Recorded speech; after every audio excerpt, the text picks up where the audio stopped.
I am that I am, Адамус of Sent-Жерmen. I take a good deep breath, along with the ones Linda was doing with all of us. I take a good deep breath into this beautiful air here at Villa Amio on the big island of Hawaii. And when I come in for the workshops or to your Shouds, as we travel around the world together, I love breathing the air and really feeling the essence of the energy. All the energy of a place, no matter where it is it's in the air. It's in the ground as well, but you can really sense it, bringing it in through the breath. Now, of course, I'm getting the breath through cauldra, but yet I can feel what he's feeling, even if he's not aware of all the feelings. I can feel the smell of fruit in the air. Fruit being grown on the trees all around here. I can smell the smell of coffee, not only from Caudra's, well, actually my coffee, but from all the coffee being grown around here. I can smell the ocean. I can smell the spirit of Pele. Pele, her spirit is so prevalent on the islands, but particularly here on the island with a big volcano. She's real because there are those who believe in her. And, you know, it's kind of like any entity being sold or not sold. If there are those who believe in the entity, it becomes so. It becomes a truth of sorts. So there was enough who believed in Pele that she actually became real. Well, it's just like Shambra. Shambra is an entity. It's not just a group of you all around the world, but Shambra is an entity. And it's not a soul being, but yet it's kind of like a group consciousness, and it becomes so. So there is really something called Shambra in the other realms and here on this planet. So I love smelling into even entities like Pele, who's here on the planet, and all the amazing history that's here. Oh, I can smell the tourists as well. They don't smell quite as nice as some of the natural things here, but they bring with them a different energy when they come over from one of the mainlands. So I come here to Villa Amio, I smell Amio in the air. And it's particularly strong and beautiful because that's what's growing here at Villa Amio, on these beautiful grounds. Enough Shambra have been here now to really start an energy and to get it evolving and expanding. And even if you never come here in person, you can still tap into this beauty of Amio. Amio, it's the good life, the master's life. And you know, we're talking about so many things right now in our Kihak sessions, in our Shouds at the workshops, so many different things, but you could say in a way where it's all leading to is the Amio life. We're talking about the new relationship with energy. We're talking about how energy works for you. We're talking about physics of consciousness and energy. We're talking about so many different things, but ultimately it's all related to Amio. Amio is the word that means really that energy is coming to you. It's your friend. It's serving you. It's the good life. You no longer have to struggle or suffer for energy. It's no longer something out there that's battling you, that's trying to either shape you, transform you, or oppose you. Amio is this beautiful consciousness that we're going into. It was particularly important to introduce Amio a number of years ago because knowing that you wanted to stay here on the planet, and a surprising number have, and knowing that you chose to stay in the physical body, which is in itself quite a chore. It's not really natural.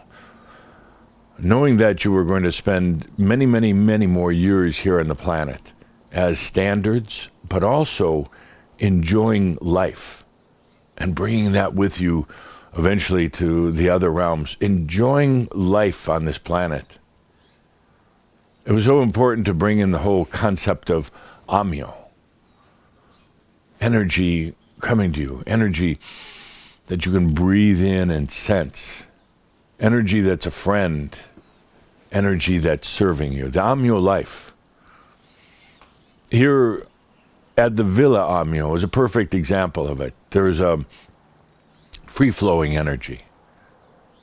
There is a relaxed energy here. There's an energy that is in service. So even those who are coming here in just a few short days for the workshops and gatherings are going to feel so nurtured and supported. And it's because of that amyo that's embedded right here. And that's becoming part of your life also. So breathe in amyo. Amyo, whether you ever come here to Villa Amyo or not, no matter where you are, breathe in amyo. It's the energy serving you. It's the good life. It's where you're no longer stressed about all these other things. You know, we've come so far over the years, really moving beyond a lot of the wounds and integrating a lot of the aspects in a relatively short time. I know for some of you, you don't think it was such a short time, but it was a relatively short time. 10 years of letting go of some of the traumas of being on this planet, letting go of the whole concept of karma. Because you don't want that karma. You don't want to continue in those cycles and patterns and suffering and attempts at redemption. 10 years to get over wounds of 1,000 lifetimes. When you look at that statistically, it's not so long. 10 years to release all the wounds of 1,000 lifetimes. And here we are now entering into the amyo life. Let's take a deep breath with that. Let's take a good deep breath in the beauty of what you are creating in your own life. Now, I know there's still some residual.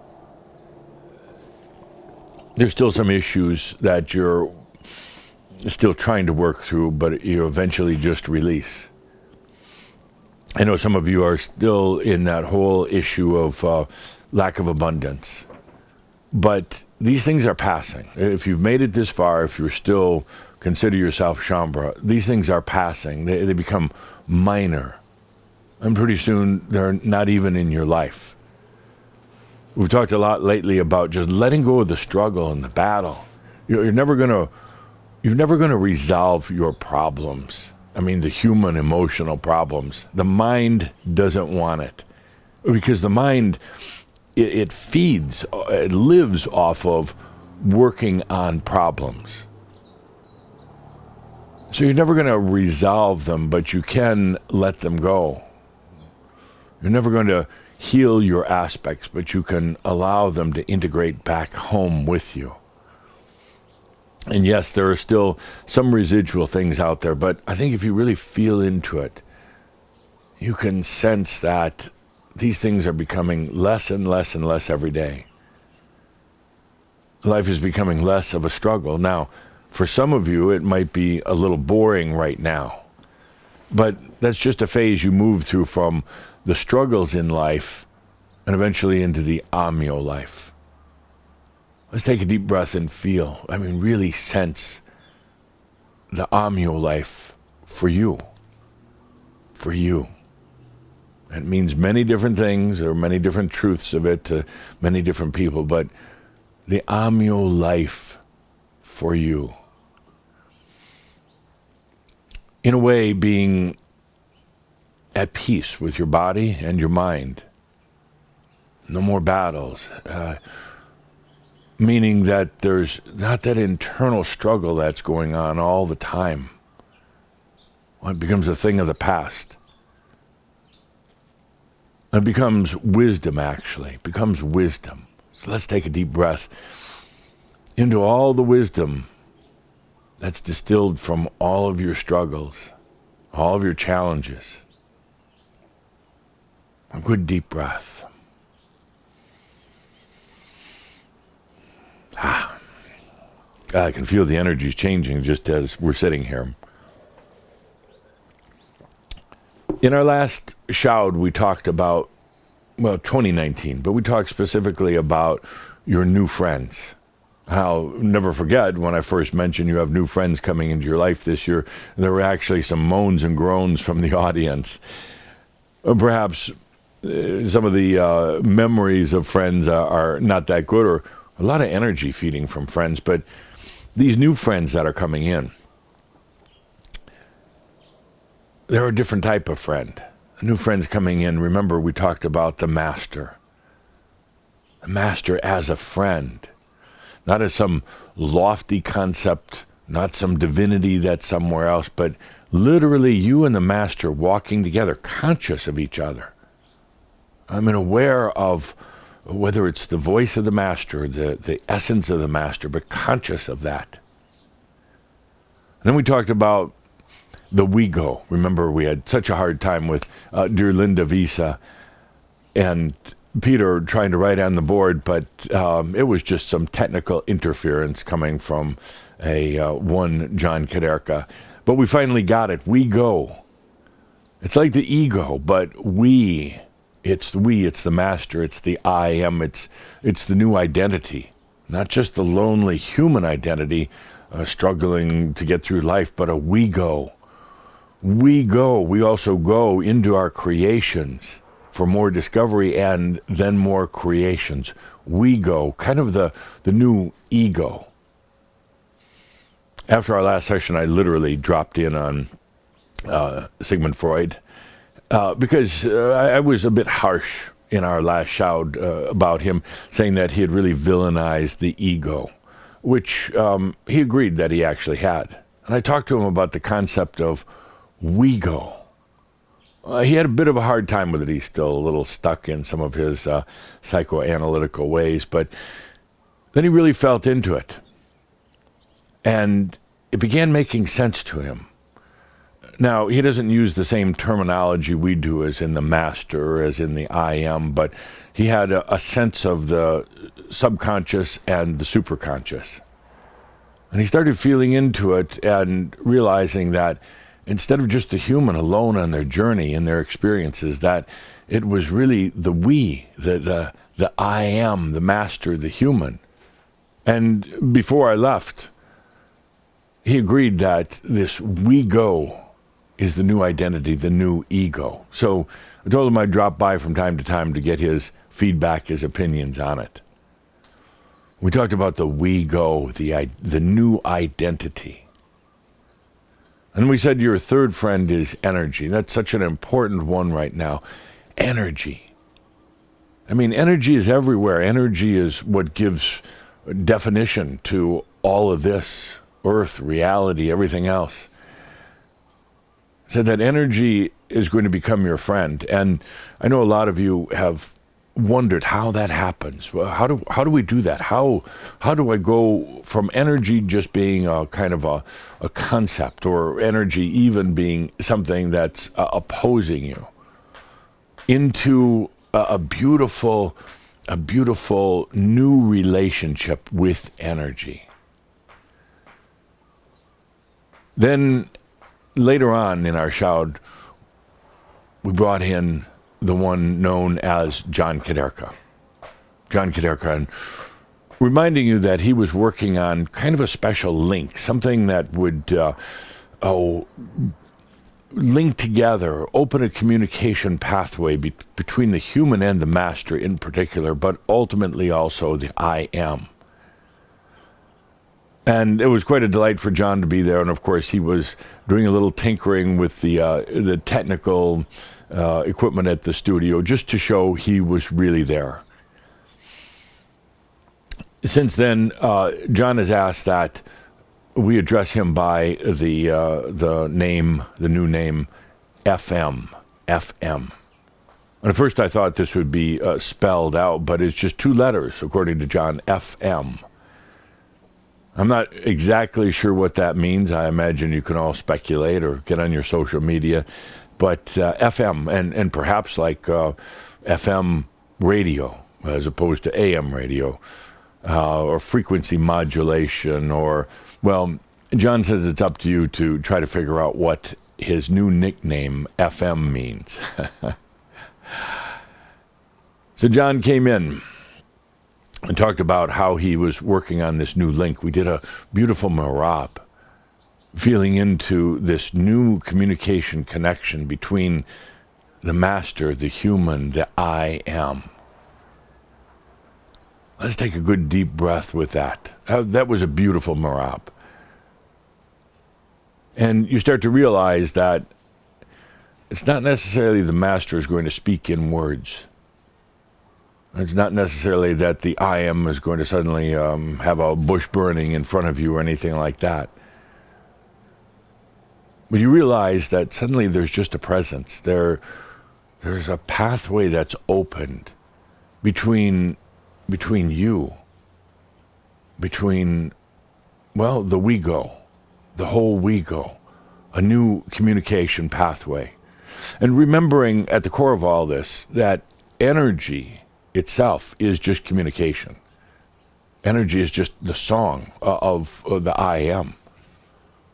Just a communication. So when you feel into what we're doing right now with this pathway into communication with the master, the human and the I am, and you realize that that energy is just communication. It all ties together. It's all quite beautiful. Let's feel into that for a moment. Our marab from last month, in the presence of FM, the one formerly known as John Kaderka. Take a good deep breath and feel into opening that communication. And really, I do believe what it means is opening the energies as well between the human, the master, and the I am. You know, there's been a lot of kind of barriers between the human and the other parts of self, between the human and even nature, but between the human and the total body of consciousness. And now we're opening those pathways. And again, don't expect to hear words or get signs or anything like that. It's a very subtle feeling, very gentle feeling. It's like a resonance. I don't want to say vibration, but it's kind of like a hum that's there. And you feel yourself getting closer and closer and closer to this.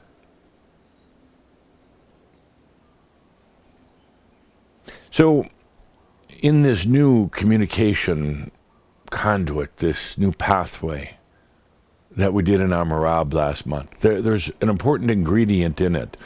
Some of you even asked afterwards, why hasn't this been brought out sooner? Or what exactly is this link? And I told you in the Shroud last month that it's not necessarily new. It's not like FM designed or created anything new in the laboratory, but through his sensing and feeling, he was able to kind of rediscover this pathway. There's something important in it. And that importance in it is the subject we call truth. Truth. Well, truth is a tricky thing. Truth can be very misleading. Truth can run you down a lot of rabbit holes and dead ends. And truth becomes very, very philosophical and not necessarily meaningful. But this link that Kaderka FM helped bring here is basically all about truth. Truth. Now, you know, humans have sought truth for a long, long time. Not always.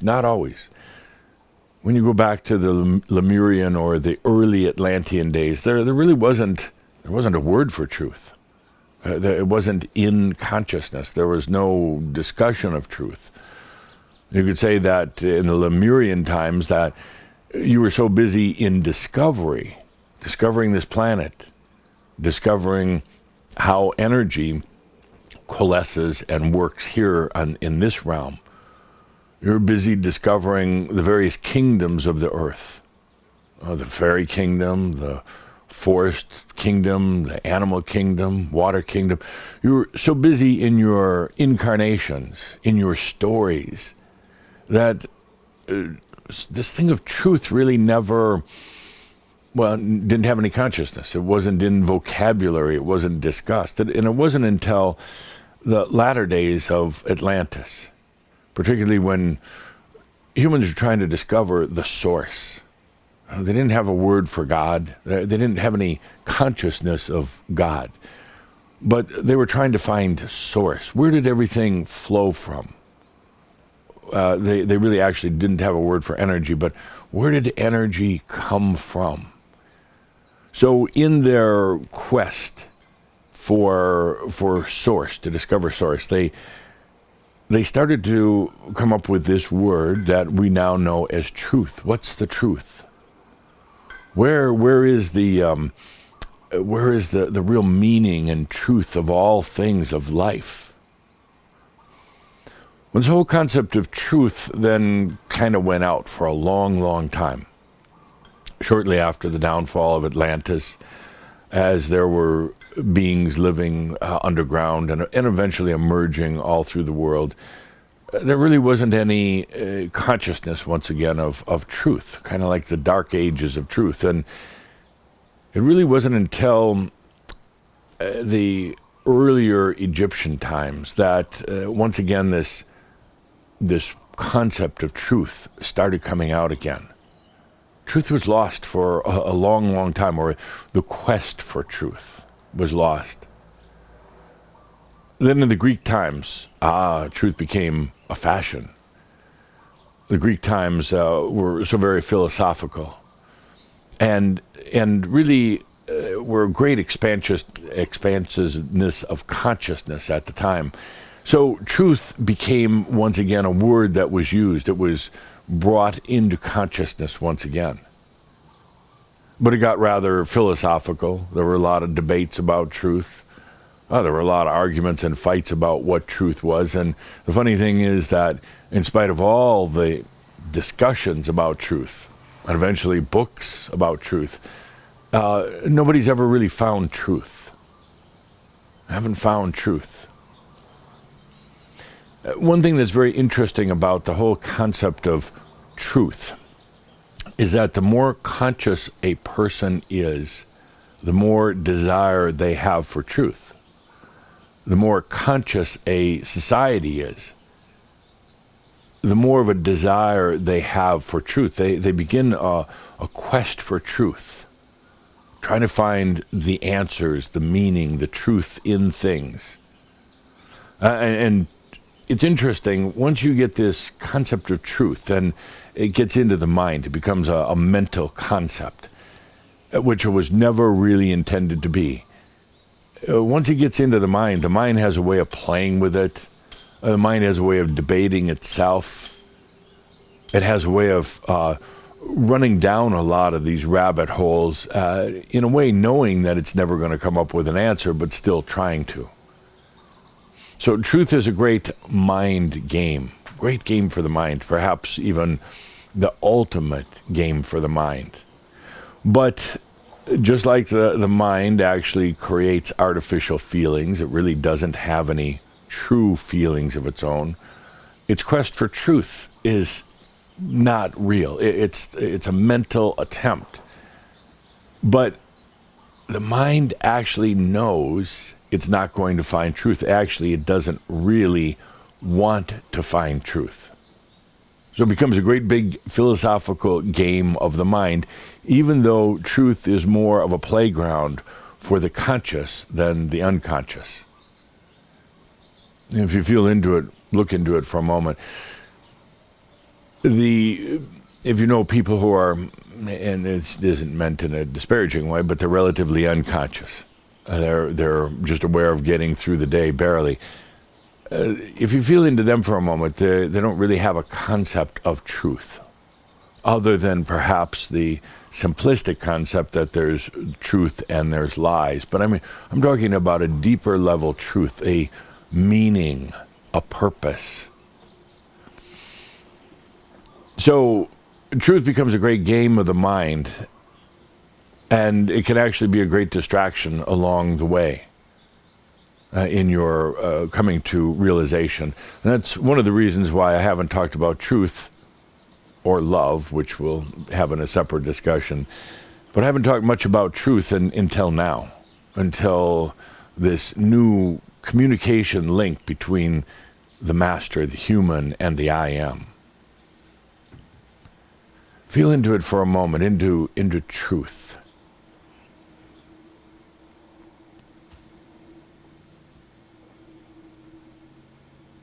Truth. It's ultimately what this wonderful communication link between the master, the human, and the I am is. Truth. Something that humans have sought for a long, long time, but never really found. You see, truth, to me, is two things. There's the external truths, and there really is no one truth. Everything is a truth. The fact that there is an ocean behind me is a truth, and trees behind me is a truth. Truth can be very external, and basically, truth is what is perceived. What is perceived? And it can either be literal, physical, perceiving the palm trees and the ocean. Truth can be what is perceived or actually what is believed. Truth is really, in a way, a level of consciousness. There's truth that you might be either masculine or feminine. And truth that you might be a certain age or weight. Truth that you need a certain amount of sleep at night. And truth that you drive a car. Truth that there are grocery stores. These are all truths, but not the truth. And they're all external. And when people are seeking truth, most of the time they go external. Most of the time they go out there seeking truth.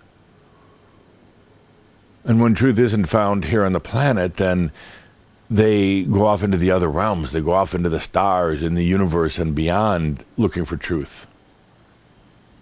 And there are truths, but not the truth that a conscious being is really seeking.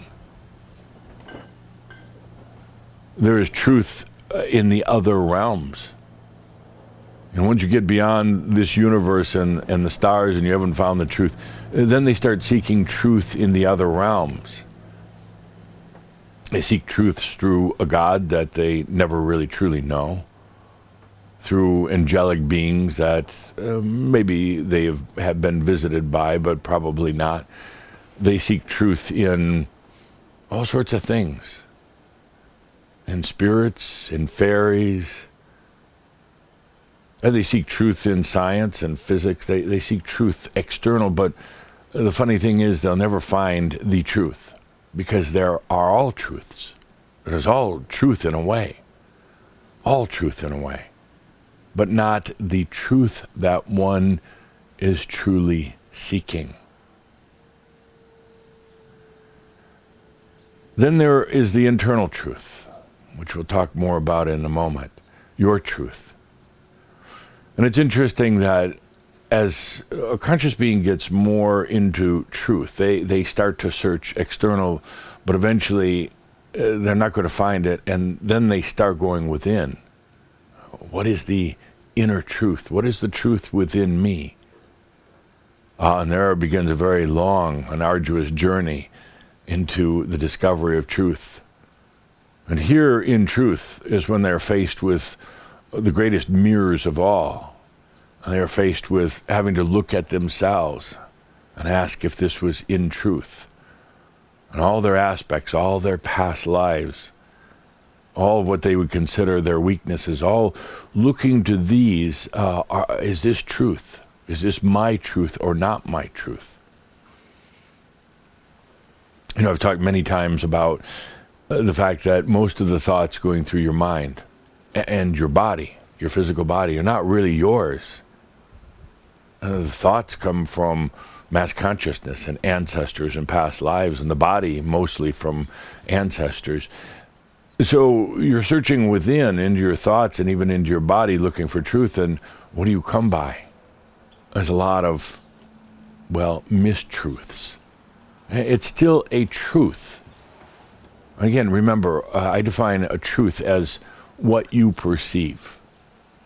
What you perceive. Particularly as it relates to the outside world, but to a large degree on the inside world. Your truth is what you perceive about yourself. Now, to make matters even more confusing with this whole issue of truth, is that the world is filled with lies. I'm going to call them truthful lies. The world is filled with truthful lies. You live on a planet with other humans, and lying is pretty much taken for granted. I mean, lying is pretty much accepted. It's not that necessarily people like it, but they accept the lie. You find it in everything. You find it in your friends. Who hasn't had a friend or even a relative who hasn't lied to them? And it's so devastating when you find out, because, well, then all forms of trust begin to go away with them. In a way, you learn along the way to trust less and less and less in that outer world, in other people. And then the pressure is on you to trust more in yourself. But even you've been filled with lies. Well, you've lied to others, of course. You've lied to yourself about a lot of things. So you've got a world that you live in that is filled with lies, and how is it supposed to be easy then? How are you supposed to even find the truth if everything is filled with lies? Your news media, it's a truth in a way, but it's also a distortion. It's a lie. Your advertising. How many times have you heard or read advertisements for products, and then you went out and bought it, and it wasn't exactly as advertised? So here you are in this world of mistruths. And you know, at any moment, anybody would lie to you just to protect themselves. So this whole concept of the search for the truth becomes very, very challenging, very distorted. And I do want to pause for a moment and say that even a lie is a truth. It's a distortion, but even it then becomes a truth. Because there is consciousness behind it. There is belief behind it. Even if somebody lies and they know they're lying, they are creating a story, kind of an alternative story, the lie story, but they actually begin to start to believe it. And a really good liar will actually believe all their lies and then live it out. So in a way, I could argue philosophically that it is all truth, even though it was based on a lie. A lot of your own life, your own journey, has been a truthful lie.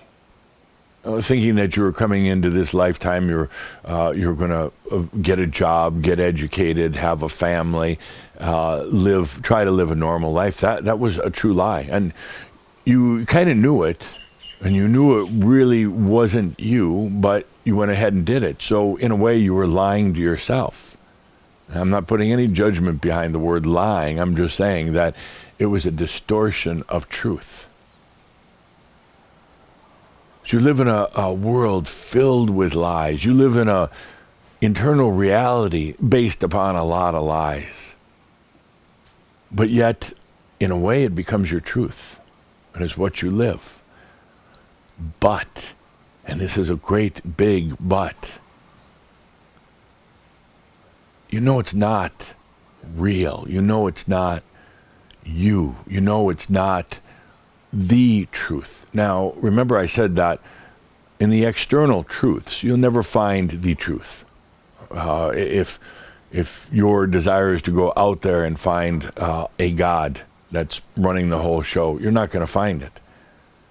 if you're trying to find a meaning of life out there, or philosophically, or a meaning of life even through a special potion or anything else, you're not going to. It wasn't designed that you're ever going to find the truth out there. Physicists and scientists can learn more and more and more about your physical reality, but they're never going to find the truth. Theologians, philosophers, they can find out more and more about consciousness, awareness, but they're never going to find the truth out there. For the only truth that there is resides within. The only truth. So when FM, John Kaderka, was looking into this communication link, and he was a software programmer, an electrical engineer in his most recent lifetime.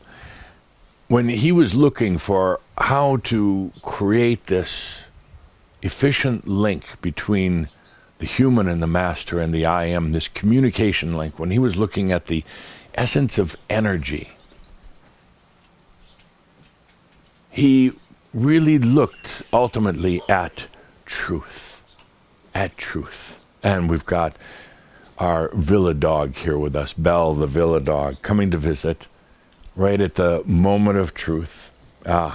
See, so much truth and beauty in this wonderful dog.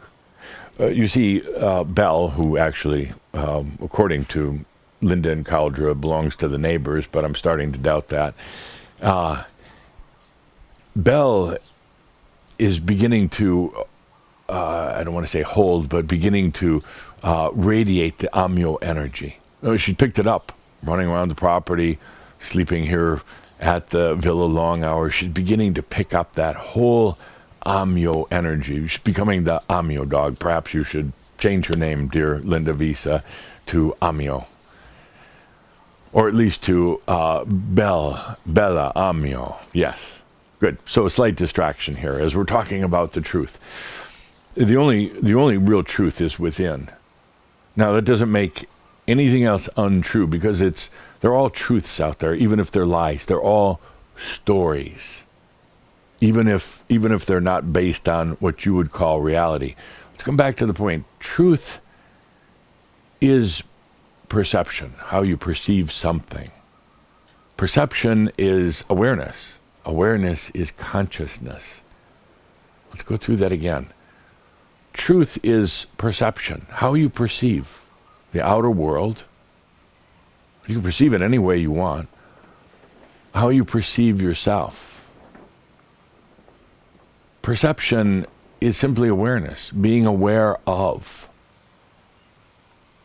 Some people have a limited perception, limited awareness, and I believe I've told the story of, at one point, some of the indigenous American Indians and some of the other indigenous around the world, they didn't see the ships coming in because they didn't have the awareness. Sailing ships coming in, it simply wasn't in their perception. And I've told you how even in the Atlantean times, the early Atlantean times, you didn't see the stars in the sky at night. And it's hard to believe now because you look out at the night sky and that's filled with stars. But there wasn't the awareness. There wasn't, let's call it the bandwidth to even perceive it. So it simply wasn't there, even though it was there. The truth was there was no stars because that's what you perceived, no stars.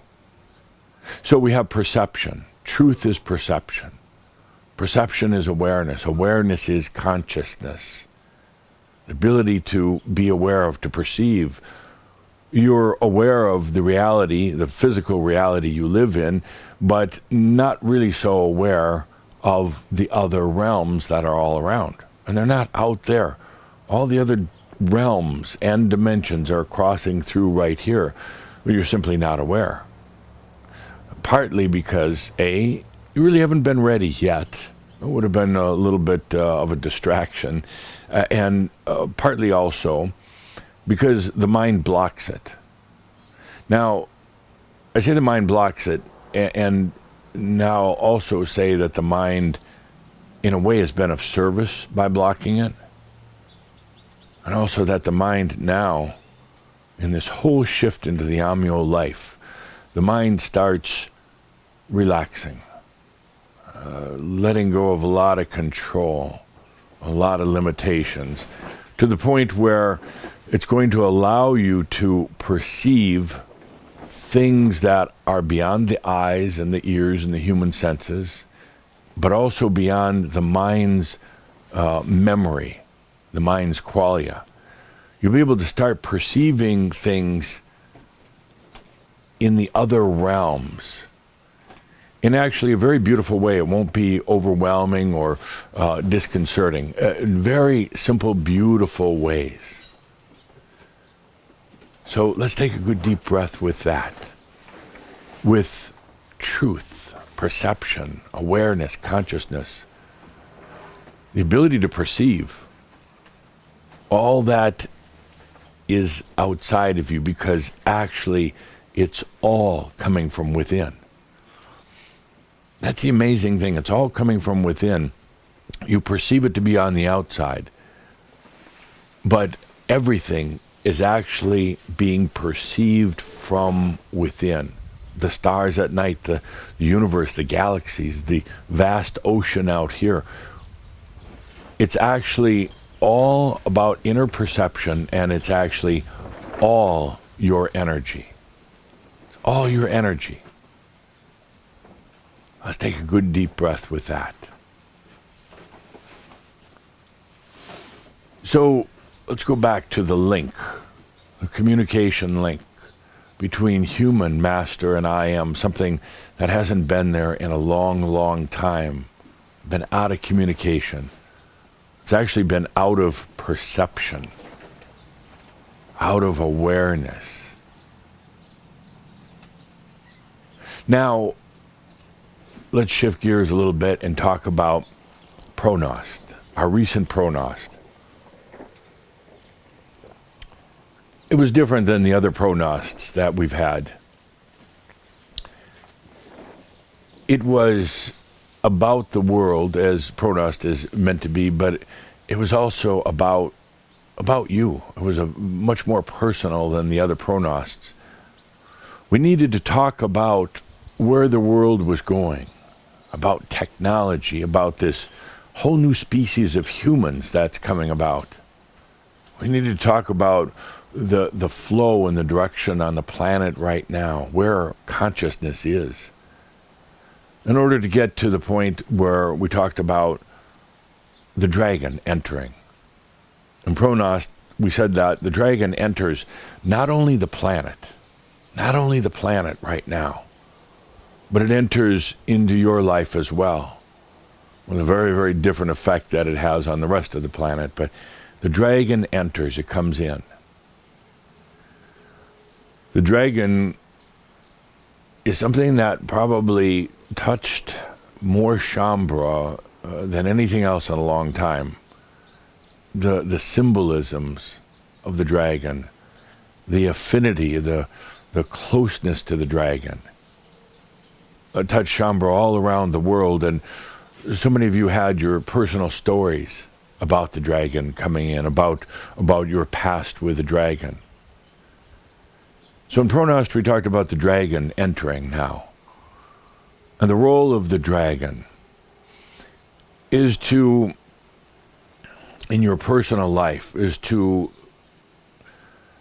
really clear a lot of the old guilt and shame. Guilt and shame from other lifetimes, but in this lifetime as well. Guilt and shame that simply cannot be brought with you into realization. It can't. We talk at great lengths about this and have many experiences about this in the Threshold event.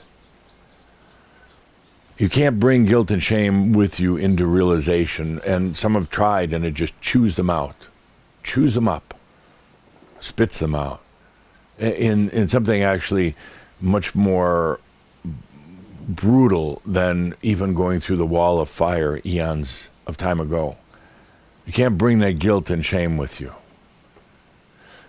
The dragon also goes in and finds out where the lies are, where the lies and the distortion. And you see, if you really feel into it for a moment, the biggest generator, generator of lies is guilt and shame. People build their lies around their guilt and shame. You could almost say the original lies were all about the shame, and perhaps even the shame of being human. And that's kind of where lies started. When one is feeling terribly guilty and shameful, they'll lie to themselves. And then they'll lie to others, and they create distortions of reality, distortions of truth. Now, it's not that that is necessarily bad, but what you have now is many different layers of perception occurring and sometimes battling with each other. If you create a lie, there was still the original, let's call it the truth, that's there, and that continues to go on. But now you have the lie story. So you have two stories kind of opposing each other, contradicting each other, unfolding. And then you add more lies on top of that and more lies on top of that. One thing after the other, and pretty soon you've got an old human ego that's based on many different stories, oftentimes about the very same thing, but based on distortions or lies that are occurring. And you can just feel right now perhaps what's happening. You have all these stories, some based on deliberate lies, some based on kind of semi-unconscious lies, but you have all these going on at the same time, and you're trying to find truth, because that's what somebody who is becoming more conscious does. They try to find truth. It's something very deep and compelling within people as they come to consciousness. You know, I've said to you that it's been a very difficult journey in many respects. Very difficult. And through all the trials and tribulations, at the times you wanted to give up, at the times you wanted to just hide in the sand, there was something that brought you through, something that carried you to this point. It's the knowingness. It's a word I've talked about quite a bit, the knowingness. There's just that deep inner knowingness somewhere. You can't rationalize it in your mind. You can't justify it. You can't necessarily map it out, but it's an internal knowingness. And you would have said that, well, it's just, I know there's more. How about this? I know there is my truth. I know there is my truth. It's there somewhere. I can feel it. It's there. In my quiet moments, I can feel it. That's something, that knowingness is the knowingness of truth within. And what happens is, as the dragon enters into your life, it goes after those things that are keeping you from your truth, from feeling it. Now, let's talk about your truth for a moment.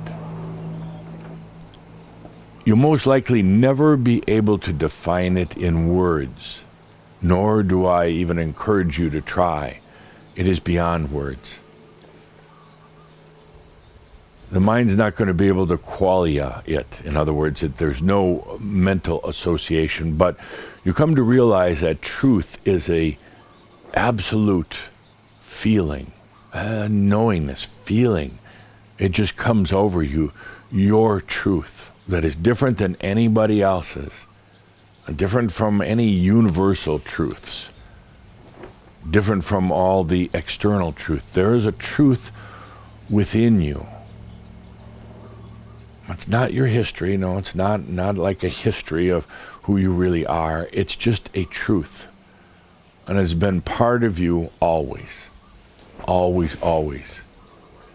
Even when you were out of truth, it was still there. Even when your perception was limited, it was still there. There's that truth within you. And that is what FM really tied into when he's talking about how do we open this gateway, this communication portal. How do we open that up between the human and the master and the I am? How can we bring this soul communication to the human level, to the everyday level?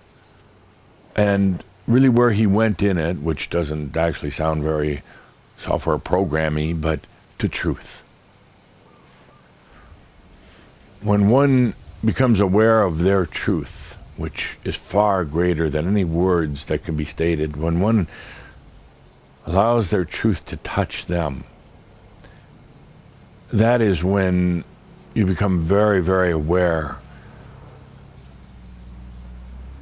beautifully aware of the communication of the master. And again, don't expect words, but expect the song, the feeling, the knowingness.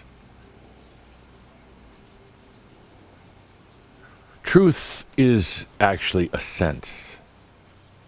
And it's one of the most confusing senses of all. You know, we talk about the angelic senses, 200,000 senses or more, and we've gone through some of them in the Shouds and certainly in Kihak, but truth is actually a sense, but it's very, very different than some of the others. Remember, sense is a way of perceiving reality. A sense is a way of perceiving reality. And don't confuse it with human feelings or even the human physical senses. A sense is a way of perceiving reality, and there are many, many, many ways to do it. And you can do it not just using one sense at a time, but multiple senses. But truth becomes what I say is the most intimate sense of all. It is the sense of you. Truth is the most unique sense of all. And truth is the thing that one seeks once they become more conscious and aware. It's that inner calling that you've felt in your awakening, something deep, something inside calling. And it's simply truth. Your truth, not the truth about the universe. Nobody will ever find that because there isn't any. It's like a great distraction, the great Machio, trying to find the truth outside of you. But you come to this point and you realize there is a truth within. And this is what FM really hit upon in his research. How do we open this communication link with the master and the I am? It's through the pathway of the sense of truth. Your truth. The dragon will help clear out those things that are not in truth. The dragon will help you recognize that what is a story based on a lie. And yes, you could philosophically argue it's all a lie, and that it's all truth at the same time. Let's just agree that's how we'll position it. It's all a lie and it's all truth. But that's different than your truth, your inner truth. What we did in our Marab last month was to start to bring this your truth in. And I'd like to continue with that in the Marab for this Shoud. Let's take a deep breath. And we'll play a little music in the background.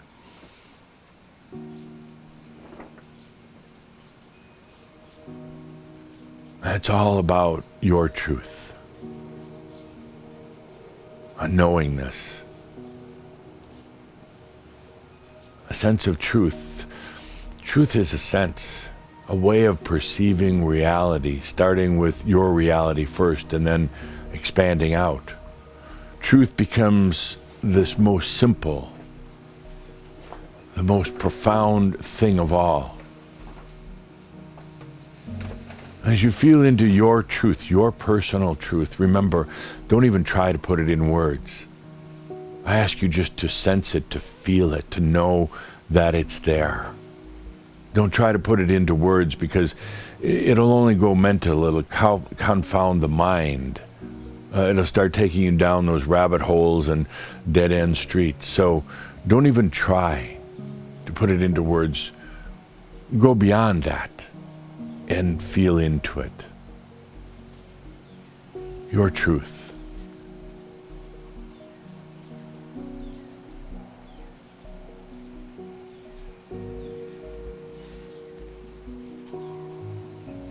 It is not needed to know exactly what it is to define it right now. Certainly not to put it into words or mental constructs, but simply to know it's there. Take a deep breath, feeling into your truth, a truth that belongs to nobody else, nothing else. And a truth that can never be taken away from you. It cannot. Even with all the lies from yourself and from the world around you, that truth can never be taken away.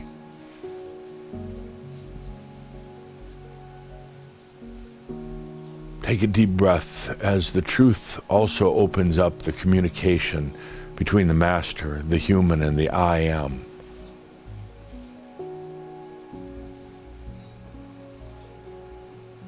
And it's not again to define your truth, but rather to simply know that it's there.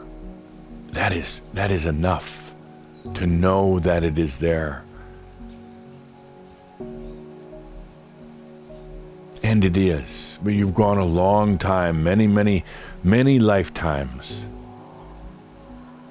looking for the truth outside, or even trying to get to the truth inside, but getting lost in the chaos and the complexity of all the stories, all the lies, all the distortions. Truth is a sense, the most intimate and personal of all senses.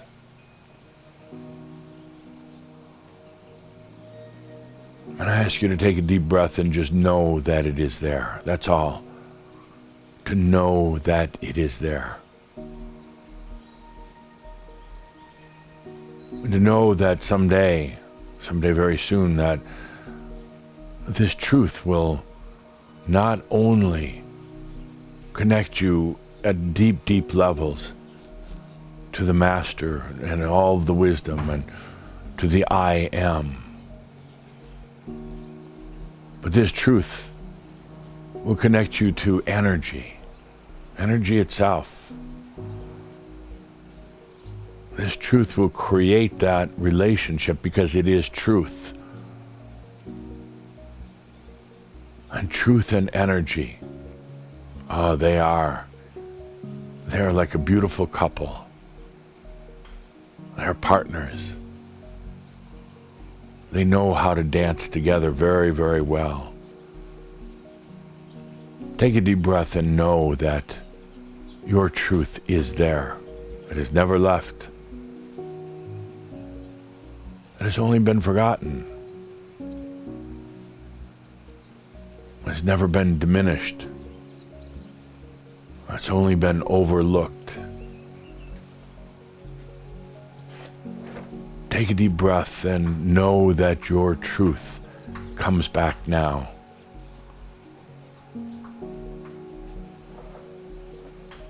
And with this truth, it opens up all the communications. With this truth comes also that new relationship with energy, the amyo life. Take a deep breath and know that your truth is with you once again.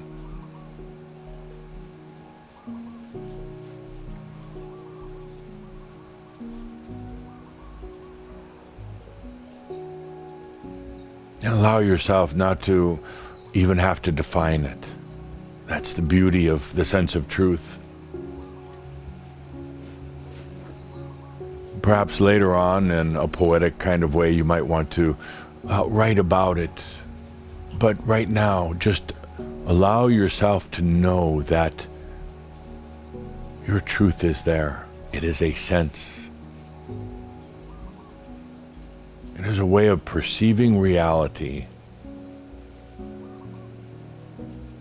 It is also a way of letting energy come to you.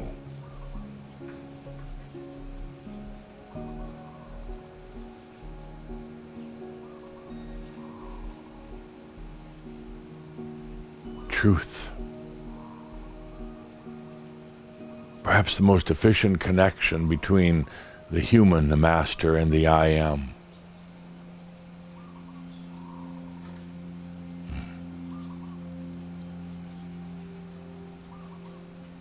Truth, something which is very, very difficult to describe in human words. It almost becomes a lie then. So be well in knowing that you can just feel the truth and know it's there.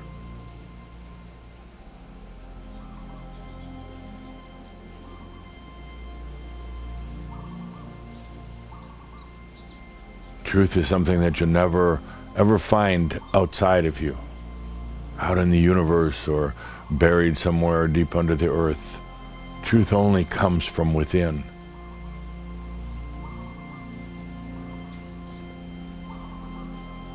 Allow yourself to realize that your truth is there.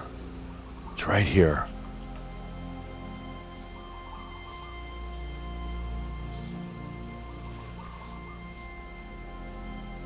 It was never lost. It was just kind of forgotten.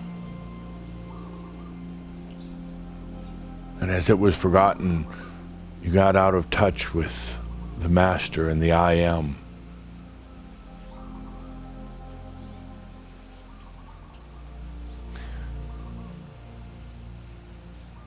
We talked in Pronost and also extensively in the Threshold events about looking the dragon in the eye. It's really about looking your truth, looking at your truth in the eye. If there are distortions, if you are burdened with guilt and shame, you won't let yourself look at the truth.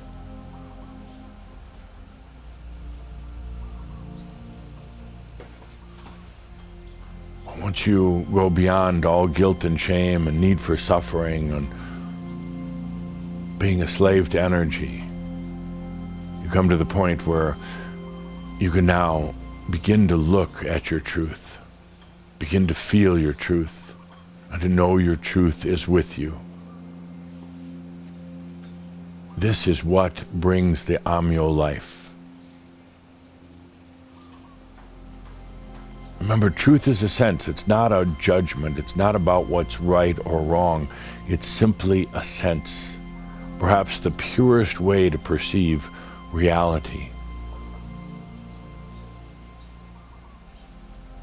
You also start to realize truth is not something that you want to bring out to externalize. It's that flame that glows within. It's not about bringing your truth to the world, inflicting your truth, but yet the radiance, the light of your truth, once brought into consciousness, once remembered, it shines out onto the rest of the world. You're not trying to make it external, but yet it just shines out onto the rest of the world. Take a deep breath and know that your truth is there.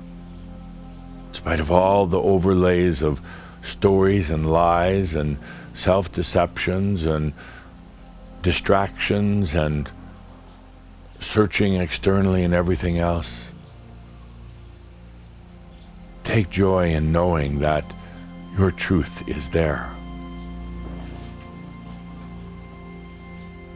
I remember Don't even try to define it, to put it into words right now. It's a sense, it's a feeling. Let yourself feel it. Let yourself feel your truth.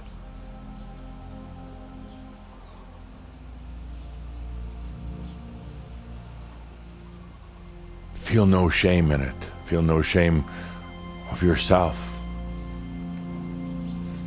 Feel no shame for being out of truth.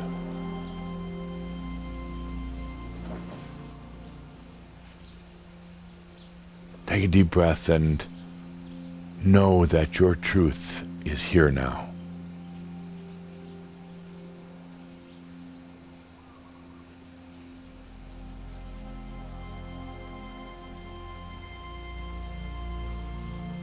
And the truth also brings that communication with these new friends, with the new ego, what we call the we-go, with the master, with energy. Take a deep breath and know that your truth is here.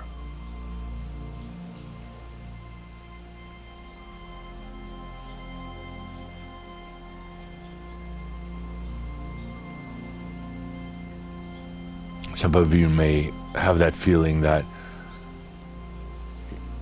you weren't worthy of the truth, of your truth, up until now. Some of you may have the feeling that the truth was so far removed, so hidden that you may never find it.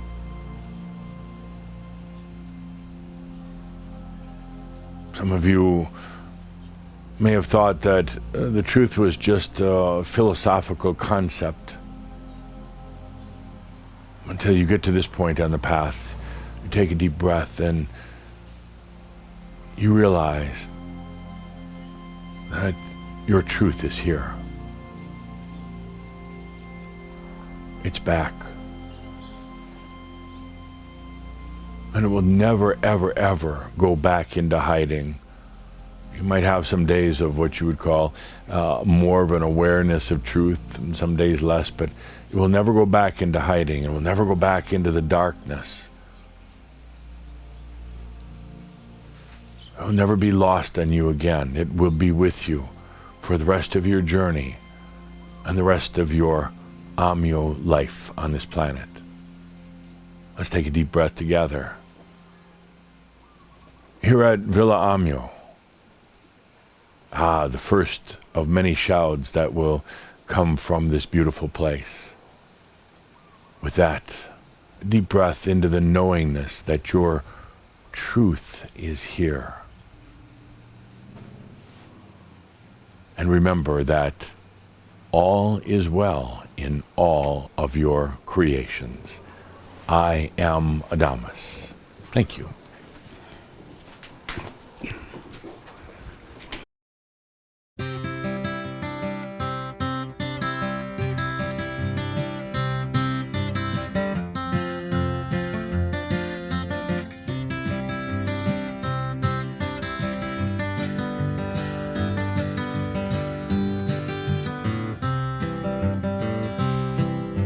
She don't like her eggs all runny. She thinks crossing her legs is funny. She looks down her nose at money. She gets it on like the Easter bunny. She's my baby, I'm her honey. I'm never gonna let her go.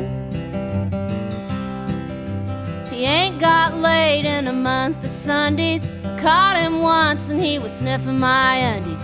He ain't too sharp, but he gets things done. Drinks his beer like it's oxygen. But he's my baby and I'm his honey. I'm never gonna let him go. In spite of ourselves, we'll end up sitting on a rainbow. Against all odds, honey, we're the big door prize. We're gonna spike our noses right off of our faces. There won't be nothing but big old hearts dancing in our eyes.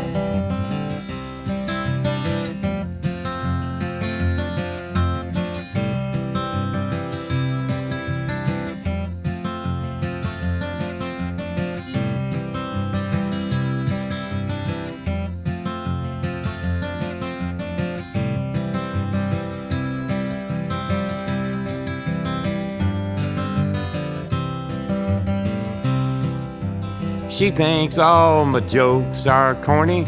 Convict movies make her horny. She likes ketchup on her scrambled eggs. Swears like a sailor when she shaves her legs. She takes a licking and keeps on ticking. I'm never gonna let her go.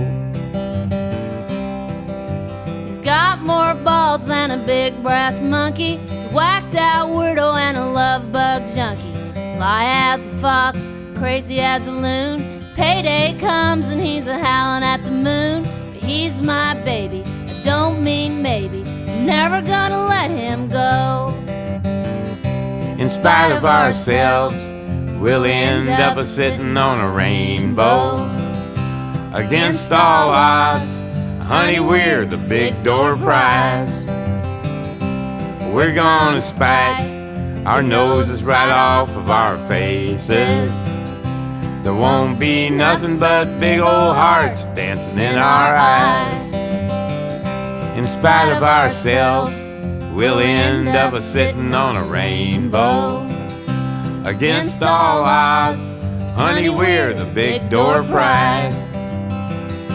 We're gonna spike our noses right off of our faces. There won't be nothing but big old hearts dancing in our eyes.